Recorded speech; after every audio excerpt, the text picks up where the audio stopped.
In this video, I'm talking about feeling this urge or need to be kind and how that might not always be the best mode of being or the best way of thinking about things.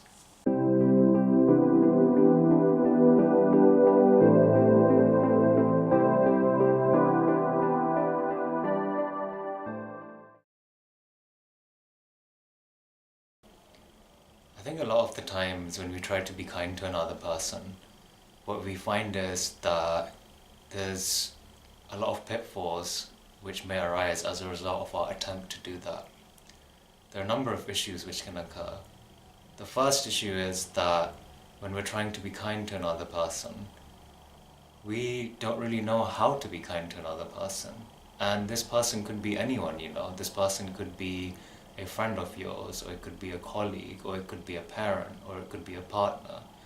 And for some reason, because we find ourselves in the vicinity of this person, through our choice, or maybe not our own choice, we want to be able to be the best we can for this particular person. And that may arise from a feeling of being kind and considerate and compassionate.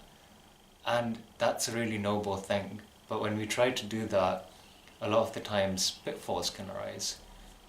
And the first pitfall being, as I said, that you just don't know if the way you're going about being kind to this person is the right way to be going about doing this thing, We often get feedback from people, but we never really know if that feedback is actually true, or if that feedback is actually them just being polite to us. At least that's one aspect of our mind will tell us. At least that's one aspect of my mind tells me, So then what do we have? Because I think a lot of the times what ends up happening is that we may be approaching this particular situation and this particular person in a way which is quite considerate and compassionate from our perspective.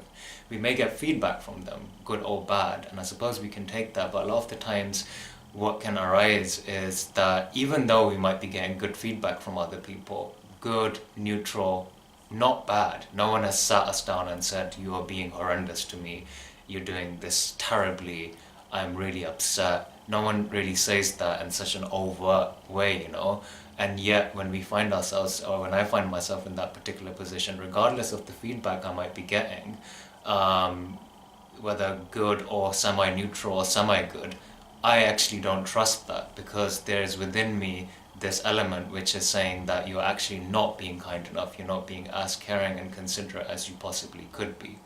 And I know that this is a good instinct to have. Of course you want to be as kind and considerate and compassionate as you can, and this is a really good thing.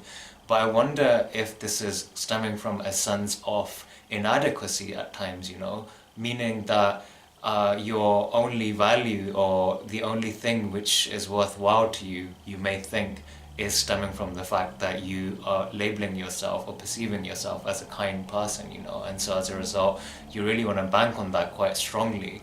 And because you're banking on that quite strongly, you've formed a sense of identity around that, And so when you find yourself in particular scenarios, whether it's with colleagues or your friends or your partner or your parents, and you may get a slight hint, some element in you may tell you that, okay, you shouldn't actually be doing that, or you could have done that to be more nice as a person. And this thing is not just a simple kind of registering of something, it's more quite a strong judgmental, at times brutish force, which actually comes through. It starts at the level of our mind, but also has emotions behind it. And we feel a sense of guilt, we feel a sense of feeling just terrible about ourselves.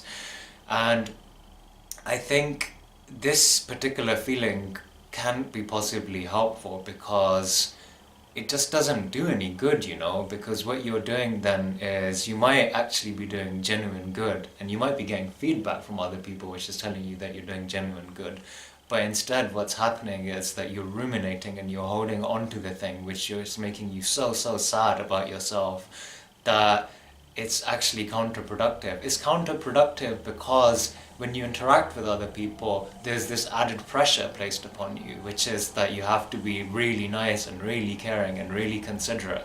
And this is a really hard thing to deal with, because dealing with normal interactions and the kind of play which occurs as a result of that between two people or multiple people is difficult enough to navigate, you know. When you have this added pressure that you have to be as considerate, as compassionate, as kind as you possibly can be, and there's this judgment which is coming upon you, not from other people, by the way, it's coming from within you.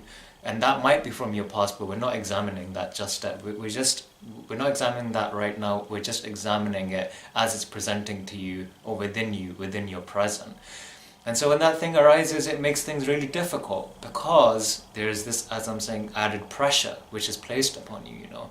And so as a result, when you interact with other people, there may be a huge burden which is placed upon you, which then makes you overthink certain things you've said, you know, or which makes you feel bad about certain actions you may have taken. And when you actually go and ask the other person, upfront ask them about it in an honest and genuine way, they may actually tell you that this thing wasn't as big a deal as you'd made it, you know, in your own mind. And yet, even when they may say that, I've had this happen to me, you still won't trust it because this thing is saying you're not being kind enough, you're not being caring enough, you know. And my point is that I think this thing is actually coming from a sense of self which we've developed. It's coming from a sense of inadequacy which we have about ourselves, and to get rid of that inadequacy, what we do is we try to be as compassionate, as caring as possible.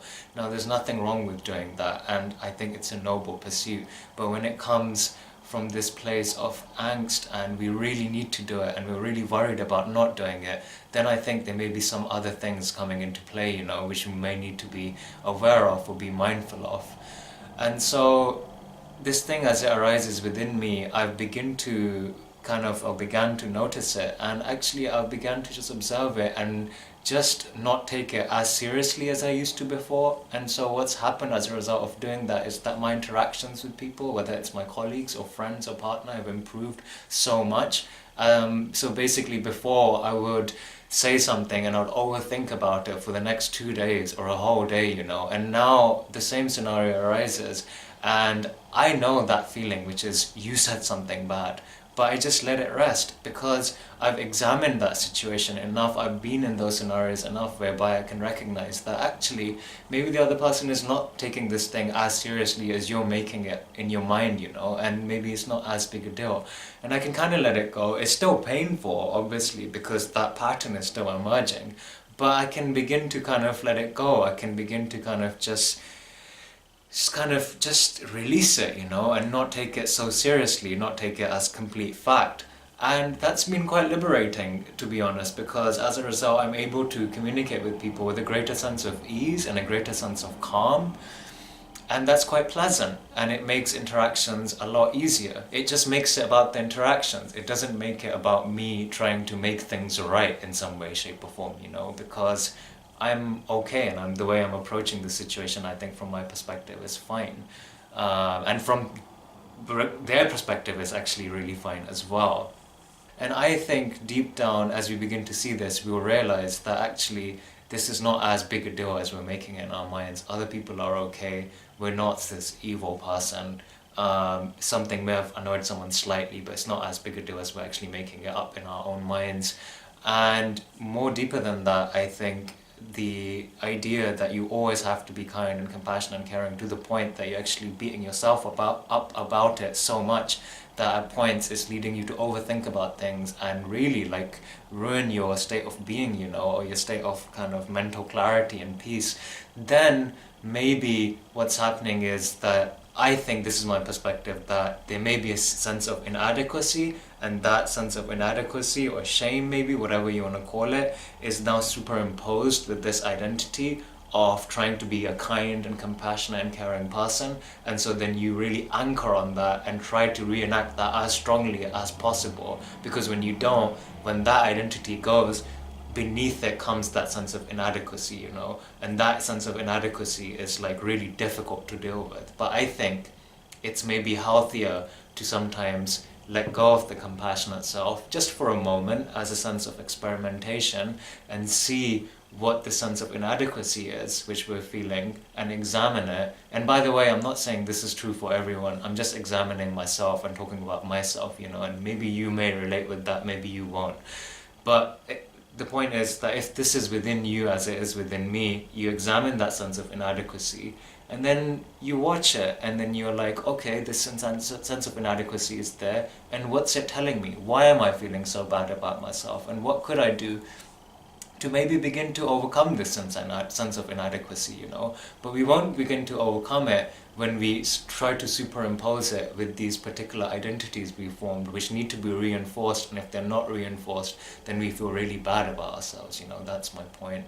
So I guess in sum, what I'm trying to say is that this is something which arises within me, which is that I have to feel kind and compassionate and caring, but it may be coming from a sense of inadequacy, you know, and it's maybe better to examine that sense of inadequacy from time to time rather than to feel really bad about yourself, because the thing which is making you feel bad about yourself is not the fact that you aren't kind enough or compassionate enough. The thing which is making you feel bad about yourself is always, that thing is always within you, and it's not to do with what you're doing or what you've behaved. It's there because you have this lingering sense of feeling bad about yourself, and I think sometimes it can be helpful to just sit with that and to examine that and then try to see and investigate what could be done so that you don't feel so bad about yourself, you know, and to not bank on these general patterns which we formed in order to get rid of that feeling of inadequacy, because those patterns or those behaviors won't really get rid of that feeling of inadequacy. They just make us get stuck in this loop where we just behave and then feel inadequate and behave and feel inadequate. So just to, for a moment, sometimes as a result of just experimentation purposes, get rid of the behavior for a bit and examine the sense of inadequacy. And when you examine the sense of inadequacy, then you can begin to see what you could do to actually improve your life for the better, you know. And yeah, that's that, I guess.